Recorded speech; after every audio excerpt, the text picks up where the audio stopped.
Bismillahirrahmanirrahim. Kita lanjutkan lagi tentang bab tawakal. Hadis selanjutnya dari kitab Riyadhus Shalihin. Ini ada sebuah hadis ya yang diajarkan oleh Rasulullah SAW. Hadis ini yaitu tentang ada sebuah doa gitu yang diajarkan Rasulullah. Allahumma laka aslamtu wa bika amantu wa alaika tawakkaltu wa ilaika anabtu wa bika khasamtu Allahumma inni a'udzu bi'izzatika la ilaha illa anta an tudillani antal hayyul ladzi la yamutu wal jinnu wal insu yamutun muttafaqun alaih. Ini diriwayatkan Bukhari Muslim. Hadis ini sahih ya. Bahwasanya Rasulullah itu berdoa, Allahumma laka aslamtu, ya Allah aku berserah diri kepadamu. Kemudian wabika amantu, dan aku beriman kepadamu. Wa alaika tawakkaltu, dan aku bertawakal, berserah diri kepadamu, bertawakal kepadamu. Wa ilaika anabtu, dan aku kembali kepadamu. Wabika khasamtu, dan aku berkeluh kesah kepadamu. Kemudian Allahumma inni a'udzu bi'izzatik, ya Allah aku berlindung kepadamu dengan kemaha-agungan, dengan keperkasaanmu. La ilaha illa anta. Jadi ini adalah memuji Allah. Tidak ada Tuhan kecuali Engkau. Apa? Rasulullah itu berlindung dari apa? Antudillani. Engkau membiarkan aku dalam kesesatan. Antal hayyul ladzi la yamut. Sesungguhnya Engkau itu maha hidup dan tidak akan pernah mati. Wal jinnu wal insu yamutun. Sementara jin dan manusia mereka semuanya mati. Nah, gitu. Jadi hadis ini ya, doa yang diajarkan Rasulullah agar kita berlindung kepada Allah Subhanahu wa taala ya, dari kesesatan. Jadi ini perlu untuk kita baca sehingga kita tidak tersesat dalam menjalani hidup ya. Nah, kita hafalkan doa yang sangat pendek. Saya juga belum hafal. Nah, kita bersama-sama menghafalkan. Allahumma laka aslamtu wa bika amantu wa alaika tawakkaltu wa ilaika anabtu wa bika khasamtu. Allahumma inni a'udzu bi'izzatika la ilaha illa anta an tudillani. Antal hayyul ladzi la yamut wal jinnu wal insu yamutun. Amin. Paling tidak ya kita baca gitu ya. Kalau misalkan nggak hafal kita baca. Insyaallah Allah akan menjaga kehidupan kita. Hadis muttafaqun alaih. Oke, kemudian nah ini kisah Nabi Ibrahim.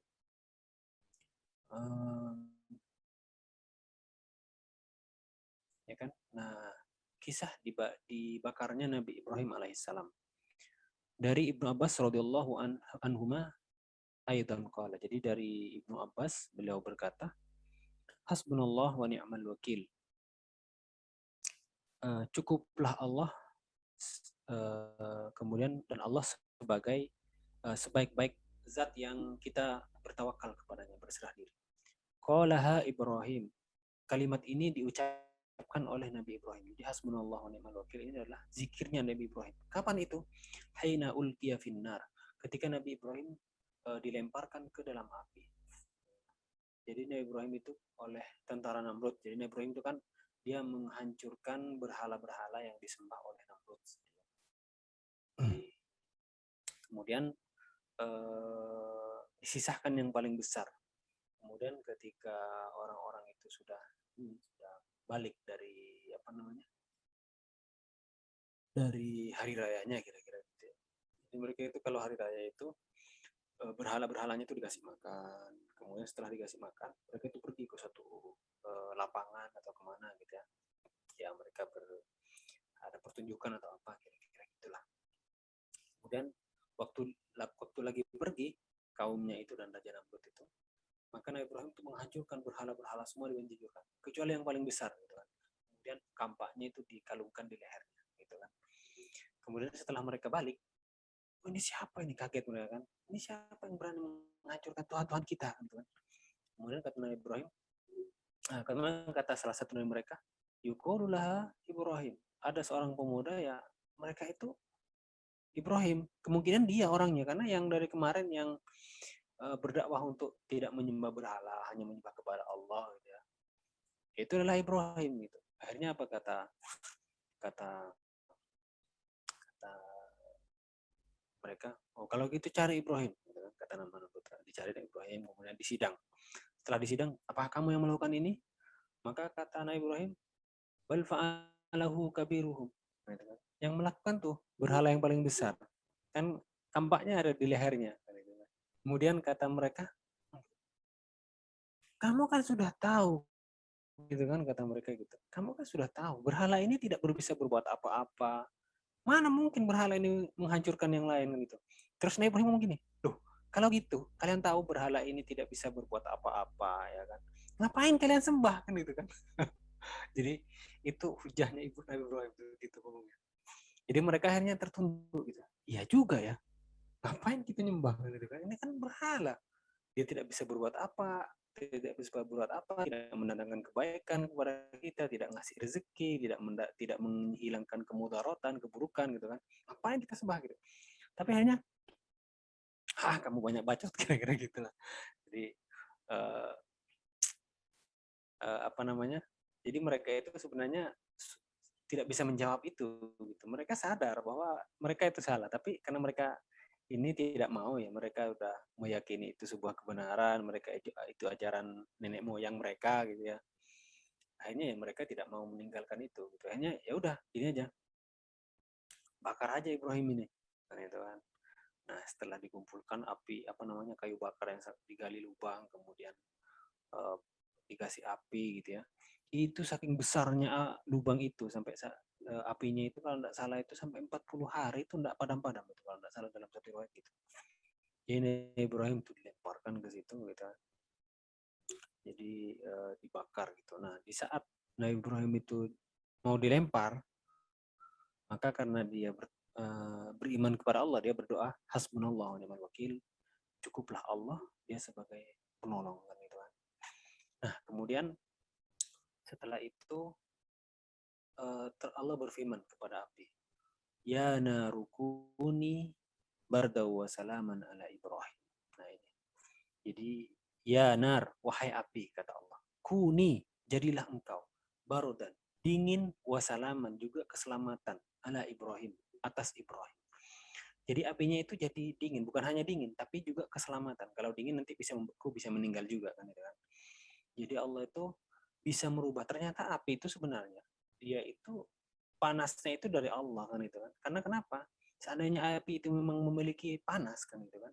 Tentunya Ibrahim terbakar. Jadi kita tidak boleh meyakini yang membuat panas itu api, kemudian yang membuat kenyang manusia itu nasi misalkan, yang menyembuhkan manusia itu dokter atau obat penyakit, itu adalah kesyirikan. Kita harus yakin semua itu ya apa ya? Semua itu adalah dari Allah Subhanahu wa taala. Jadi kita meyakininya itu semua dari Allah, yang menyembuhkan Allah. Api itu adalah sebuah perantara, obat itu perantara, nasi itu perantara. Gitu. Yang mengenyangkan itu adalah Allah Subhanahu Wa Taala, yang menyembuhkan Allah, yang membuatnya terbakar Allah kan gitu kan. Cuman dengan perantara api. Jadi Allah itu sudah meletakkan kadar panas ke dalam api kan gitu kan, dan seterusnya. Kemudian hal itu pula yang diucapkan oleh manusia ya kan, oleh umat Rasulullah ketika berperang ya kan, ketika jadi mereka itu ketika ayat ini turun, inna, yang saya baca barusan, innan nasa qad jama'u lakum fakhshawhum fazadahum imana dan seterusnya gitu kan. Maka mereka berkata hasbunallah wa ni'mal wakil, cukuplah Allah gitu. Jadi ketika Nabi Ibrahim itu hendak dilempar, itu malaikat tuh menawarkan, gimana kalau saya yang menolongmu? Enggak, saya kalau sekarang ini yang bisa menolong saya cuma Allah gitu kan. Kalau saya ditakdirkan binasa ya saya meninggal kan. Kalau saya ditakdirkan hidup ya saya hidup. Cukuplah Allah sebagai penolong saya. Akhirnya ditolong sama Allah beneran gitu kan. Nah, ketika dibakar kemudian itu dalam kisah-kisah apa namanya? Ini wallahu alam ya, ada kisah-kisah dalam tafsir biasanya tentang ayat itu gitu ya, tentang ayat yang menceritakan Nabi Ibrahim. Itu hewan-hewan yang intinya dia itu ada hewan-hewan yang dilarang dibunuh, ada yang diperintahkan dibunuh. Yang dilarang dibunuh itu adalah misalkan kodok, terus kadal gitu, itu kan dilarang dibunuh. Katanya itu waktu itu kadal itu bawa air, kemudian apa ya, pokoknya banyak hewan-hewan itu yang membawa air untuk memadamkan gitu. Meskipun nggak seberapa air dari kadal itu kan mungkin hanya setetes, tapi mereka ikut ambil bagian gitu di situ. Nah akhirnya dengan sebab itu maka kadal itu haram dilarang untuk dibunuh. Kemudian apa ya hewan yang dilarang dibunuh? Kalau tidak salah sih kadal, ingat saya. Kemudian hewan yang diperintahkan dibunuh apa? Cicak. Cicak itu katanya dia itu meniup apinya biar makin besar gitu. Padahal cicak itu ya meniup tidak seberapa kan anginnya gitu. Tapi karena dia punya peran di situ, punya niatan untuk mencelakai Nabi Ibrahim, katanya sih gitu dalam tafsir itu. Maka cicak itu diperintahkan untuk dibunuh dan dapat pahala yang membunuhnya. Tapi dengan syarat tidak boleh disiksa. Jadi dibunuh sekali saja, nah itu dapat pahala 100 kalau tidak salah gitu. Atau 10 atau 100 saya lupa. Jadi ada hadisnya kalau tidak salah ya. Oh berarti ada dosa yang diwariskan dong? Ya Allah alam. Tapi intinya ada syariat seperti itu gitu Allah alam.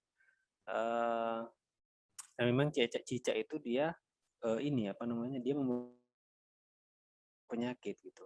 Jadi dia itu pergi ke makanan manusia ya kan. Sekarang kalau secara akal gitu ya, kalau misalnya itu tidak mau dianggap sebagai kisah yang benar gitu ya. Ya cicak itu sebenarnya dia membawa penyakit. Ya dia pergi ke makanan, pergi ke nasi, bagaimana? Ya, itu minum kemudian kakinya masuk ke seterusnya gitu. Dia bawa penyakit gitu.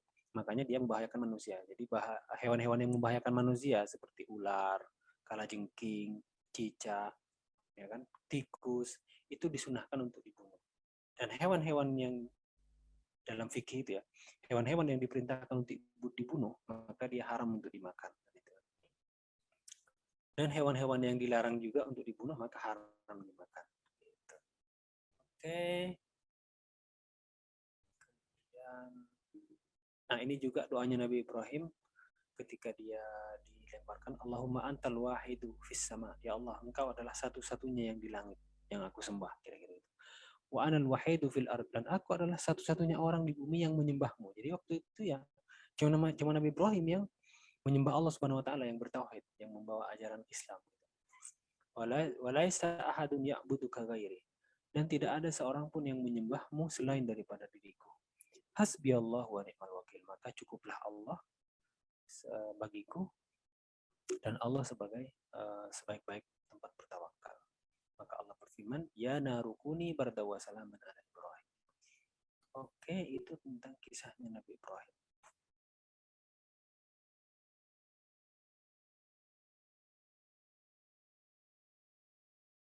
Ya, tawakal seperti burung. Ini ada hadis yang menceritakan bagaimana tawakalnya burung. Kita tahu burung itu dia tidak sekolah, tidak S1, tidak S2, tapi ya dikasih makan. Dia punya anak, punya keluarga juga. Anin Nabi sallallahu alaihi wasallam, dari Nabi sallallahu alaihi wasallam, beliau berkata, yadkhulul jannata aqwam. Besok itu di hari kiamat akan masuk surga suatu kaum. Apa ciri-cirinya? Afidatuhum mislu afidatit thair. Hati mereka itu seperti hatinya burung. Jadi burung itu tidak susah untuk tidak khawatir dengan masa depan. Ya tidak susah gitu. Tidak khawatir besok saya makan apa ya? Anak saya besok makan apa? Enggak. Pokoknya ya kalau sudah besok, kalau sudah hari ini lapar gitu ya berangkat gitu. Cari makan gitu. Intinya dia berusaha gitu. Tapi bukan tawakal ini ya pasif gitu. Tetap berusaha gitu ya semaksimal mungkin. Tapi dia tidak khawatir gitu, tidak khawatir, tidak sedih. Oh, gimana nih kalau besok kita nggak makan? Gimana besok kalau kita nggak ini? Gitu. Kemudian dalam hadis yang lain, lau annakum tatawakkaluna 'ala Allah haqqa tawakkulih. Jikalau sekiranya kalian ini bertawakal kepada Allah dengan sebenar-benarnya tawakal, haqqa tawakkulih, la razaqakum. Sungguh Allah akan benar-benar memberikan rizki kepada kalian, kama yarzuqut thair, sebagaimana Allah memberikan rizki kepada burung. Taghdu khimasan wa tarawhu bitonan. Berangkat di pagi hari, ya kan, perutnya kosong, wa tarawhu bitonan, dan di sore hari pulang dalam keadaan kenyang. Gitu. Hadis riwayat Tirmidzi. Jadi kata ulama di sini, tapi burung ini pergi gitu ya, dia mencari rezeki gitu. Taghdu khimasan, berangkat keluar dalam keadaan perutnya kosong, dan dia tidak menyimpan makanan gitu. Ya mungkin aja ada burung yang menyimpan makanan ya, tapi tidak ada burung yang menimbun korupsi berapa miliar, satu triliun, berapa triliun, nggak ada gitu. Yang ada ya mereka mungkin hanya mengambil satu ekor ikan gitu kan, atau makanan ya, kemudian disimpannya, besoknya dimakan lagi atau dikasih ke anaknya, mungkin ada yang kayak gitu. Tapi tidak ada burung yang serakah seperti manusia ya kan gitu. Kemudian wa'lam anna tawakkul la yunafis sa'i. Ketahuilah bahwasanya tawakal itu tidak menghilangkan yang namanya usaha fil asbab, sebagai perantara gitu. Jadi manusia tetap meskipun tawakal ya, dia tidak boleh menghilangkan yang namanya usaha, ya, mencari sebab-sebab perantara untuk menghasilkan uang gitu kan, misalkan makanan. Fa inna thair taghdu fi talabir rizq. Karena burung pun itu dia pergi untuk mencari rezeki, dia tidak hanya tinggal diam. Kemudian qala Sa'id ibnu Jubair. Sa'id bin Jubair ini berkata, tawakkul jama'un iman. Tawakal itu adalah berkumpulnya iman seseorang. Jadi sempurnanya iman seseorang itu adalah dengan tawakal. Kira-kira begitu ya pemahaman saya. Siapa sih Sa'id bin Jubair ini? Sa'id bin Jubair ini adalah seorang tabi'in, ya kan? Dia adalah muridnya Ibnu Abbas. Jadi Ibnu Abbas itu adalah seorang sahabat yang dijuluki dengan turjumanul Quran, orang yang ahli menerjemahkan Al-Quran, ahli dalam tafsir Al-Quran. Gitu. Karena beliau didoakan oleh Rasulullah, Allahumma faqihhu fiddin wa alimhu ta'wil. Jadi Ibnu Abbas ketika masih kecil, didoakan ya Allah, faqihhu fiddin. Jadikanlah dia orang yang faqih dalam agama, orang yang ahli fikih, orang yang paham tentang agama. Wa alimhu ta'wil. Dan ajarkan dia ilmu tentang tafsir, tentang takwil Al-Quran. Jadi sepakat para ulama itu, sahabat yang paling alim dalam Al-Quran adalah Ibnu Abbas. Jadi, ada tafsir khusus tentang Ibnu Abbas. Nah, beliau itu punya murid. Namanya itu Sa'id bin Jubair. Sa'id bin Jubair ini kalau tidak salah ya, dia itu adalah seorang budak. Jadi bayangkan seorang budak hamba sahaya gitu ya. Kemudian dididik oleh sahabat Nabi yang terbaik. Jadi ulama kan gitu. Jadi dia itu jadi ulama besar. Ibn Jubair, kata-katanya, fatwanya diambil, dikutip sepanjang masa. Jadi Ibnu Abbas itu kalau punya budak itu kakinya itu diikat budaknya itu biar nggak kemana-mana. Kemudian diajari Al-Quran, diajari hadis kan gitu kan. Ya jadi ulama kan itu. Jadi begitu sahabat itu begitu sangat perhatiannya kepada budaknya gitu. Bahkan budak gitu kan. Jadi mereka itu para sahabat itu benar-benar ikhlas tawakal, benar-benar ikhlas dalam mengajarkan ilmu. Salah satunya kepada muridnya itu Sa'id bin Jubair.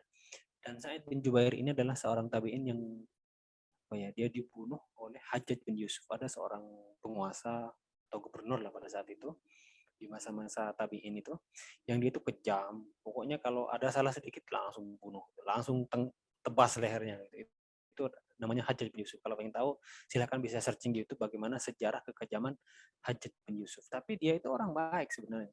Ketika sudah tidak perang, dia itu membangun Mekah, membangun Madinah, membangun Mekah gitu ya. Jadi diperbaiki Masjidil Haram, Ka'bah itu diperbaiki dan seterusnya. Tapi dia orang kejam gitu. Oke, nah ini rezeki sudah dijamin, maka perbaikilah caranya. Nah ini dalam sebuah hadis dikatakan, ini ada bukan hadis ya.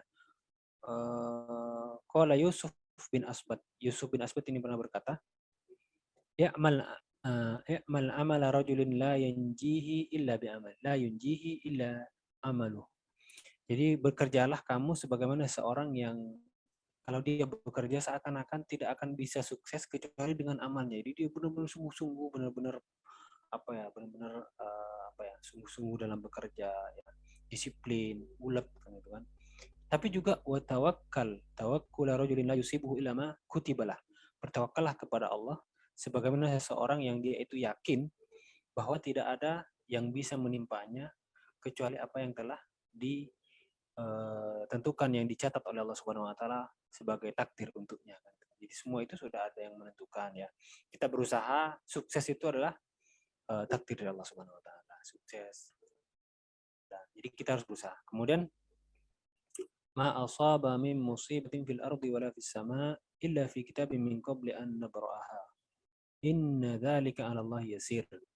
Dikai la ta'sau 'ala ma fatakum wa la tafrahu bima atakum wallahu la yuhibbu kulla mukhtalin fakhur. Hadis ini tidak ada di Riyadhus Shalihin tapi saya kutip karena ini bercerita tentang takdir. Kenapa kita harus yakin dengan takdir Allah Subhanahu wa taala? Ya kan? Dalam ayat ini, ma asaba min musibatin, tidaklah menimpa suatu musibah kepada seseorang fil ardi, di bumi, wala fi anfusikum, juga terhadap diri kalian. Illa fi kitab, kecuali itu semua telah ada catatannya, ada kitabnya. Di Lauhul Mahfuz sudah dicatat. Oh, orang ini nanti begini begini begini. Sudah dicatat semuanya. Min qabli an nabra'aha. Sebelum catatan itu ditampakkan gitu kan. Sebelum kejadian itu terjadi gitu kan. Inna dzalika 'ala Allah yasir.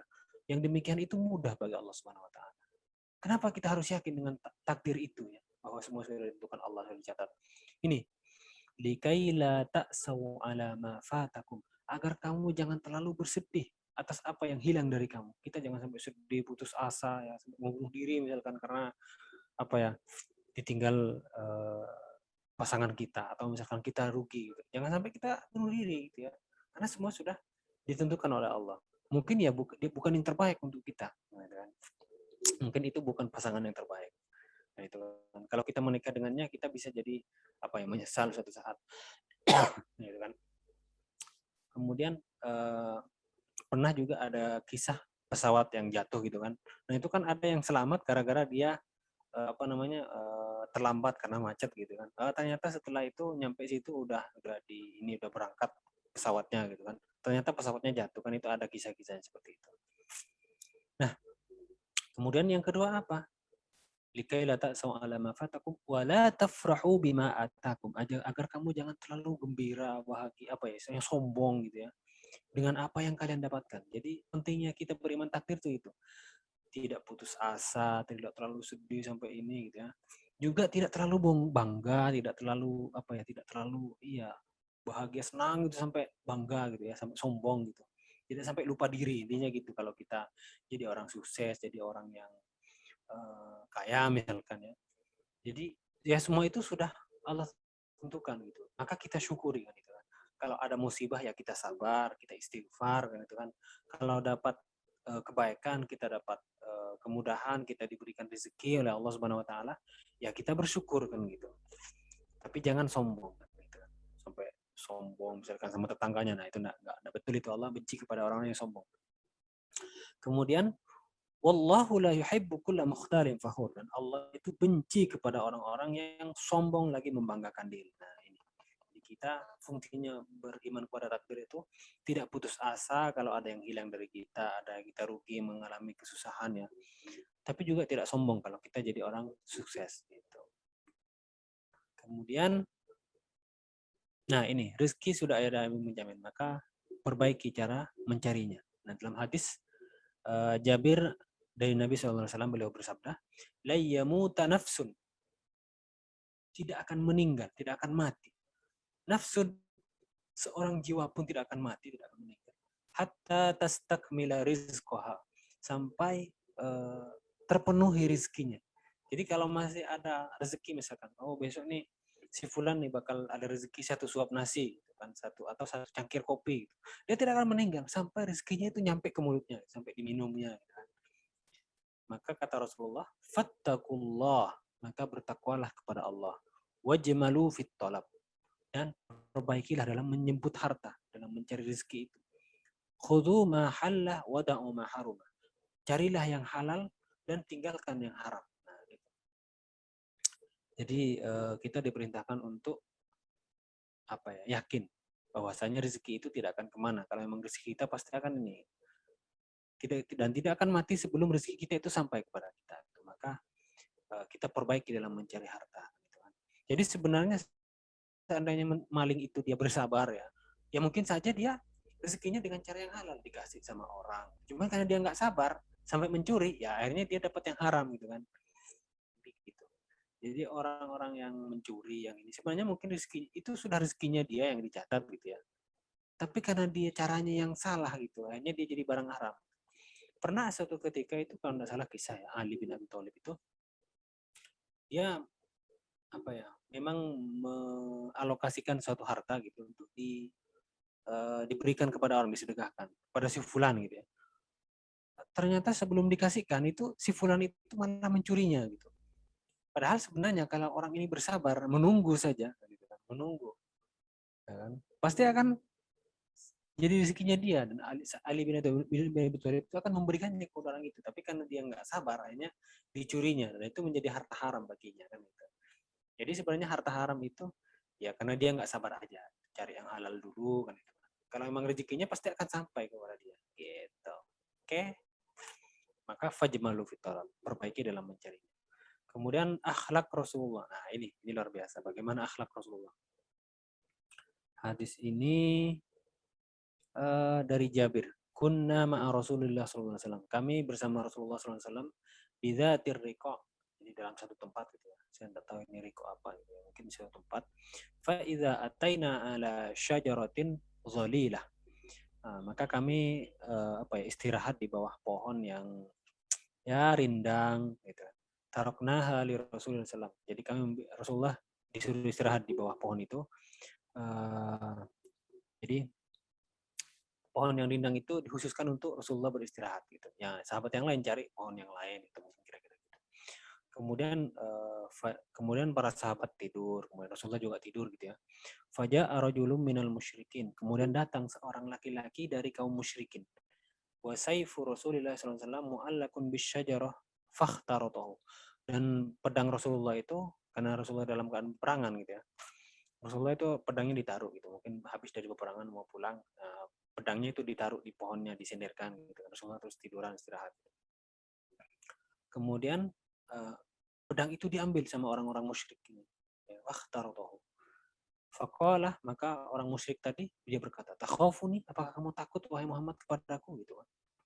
Kemudian qala lah, tidak, kata Rasulullah. Faqala, "Faman yamna'uka minni?" Siapa yang akan menghalangi saya menghalangimu dari saya gitu. Jadi siapa yang akan menyelamatkanmu dari saya gitu. Intinya pedang itu sudah dihunus kemudian ditempelkan ke leher Rasulullah kira-kira gitu ya. Kemudian siapa yang akan menyelamatkanmu wahai Muhammad gitu kan. Kemudian Rasulullah berkata, Allah, sampai 3 kali. Allah, Allah gitu. Dan ayat ini 2 kali gitu ya. Kemudian fasaqatas sayfu min yadi. Maka pedangnya itu jatuh dari tangannya gitu. Jadi kalimat Allah itu yang diucapkan oleh Rasulullah itu benar-benar dahsyat gitu ya. Padahal mungkin kalau kita ngomong Allah mungkin orang biasa yang dengarnya, tapi kalau dari lisan Rasulullah yang penuh dengan tawakal, penuh dengan keimanan gitu kan, maka benar-benar bergetar gitu kan, lebih dahsyat daripada setrum mungkin gitu ya, dari setrum yang ribuan watt gitu ya. Kemudian fasaqatus saifu, kemudian pedangnya itu jatuh min yadihi, dari tangannya orang musyrik itu. Fa akhadha Rasulullah sallallahu alaihi wasallam, kemudian Rasulullah mengambil pedang itu. Fa akhadha Rasulullah sallallahu alaihi wasallam as-saifa faqala man yamna'uka minni. Sekarang siapa yang akan menyelamatkanmu dariku gitu kan. Maka orang tadi ini berkata, qala kun khairu akhidin. Wahai Muhammad. Nah, orang kalau sudah kedesak kan misalnya gitu, ya Muhammad, tolonglah kamu berbuat baik kepadaku. Aku mohon maaf itu kalau udah terpojokkan gitu kan. Maka Rasulullah menawarkan, qala tashhadu an la ilaha illallah wa anni rasulullah. Apa kamu mau membaca 2 kalimat syahadat? Asyhadu an la ilaha illallah, bersaksi bahwa tidak ada Tuhan yang berhak disembah kecuali Allah dan aku adalah Rasulullah. Maka kata orang ini, qala la, tidak. Walakinni uahiduka alla uqatilak. Kan tetapi aku berjanji untuk tidak akan pernah lagi membunuhmu, berusaha untuk membunuhmu. Wala aku nama qaumin yuqatilunak, dan aku tidak akan bersama ya kan dengan kelompok orang-orang yang mau membunuhmu. Kemudian fakhalla sabilahu, kemudian orang ini dibebaskan sama Rasulullah.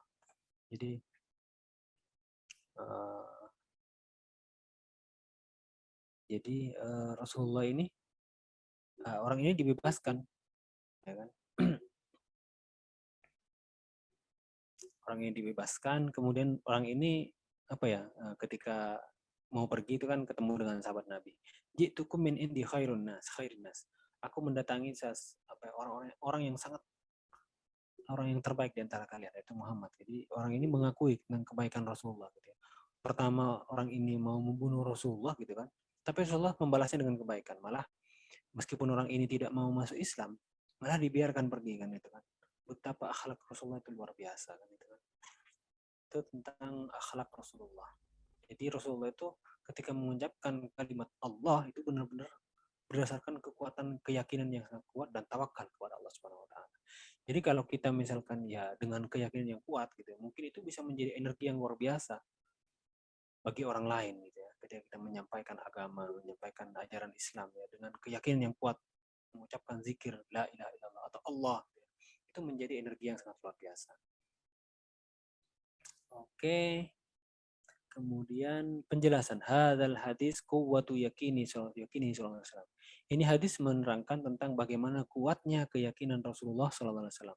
Mutawakkulihi 'ala Allah azza wa jalla, dan bagaimana berpasrahnya, bertawakalnya Rasulullah kepada Allah Subhanahu wa taala. Kemudian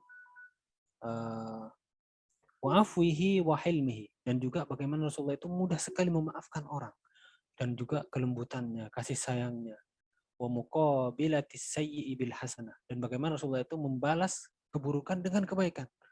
Kalau misalkan orang itu berbuat baik kepada kita dan kita berbuat baik juga, itu wajar kan, itu kan. Orang memberi kita uang, orang bersedekah setiap hari kepada kita, kasih kita makan, kan. Kita berbuat baik kepada orang ini, wajar kan, itu kan.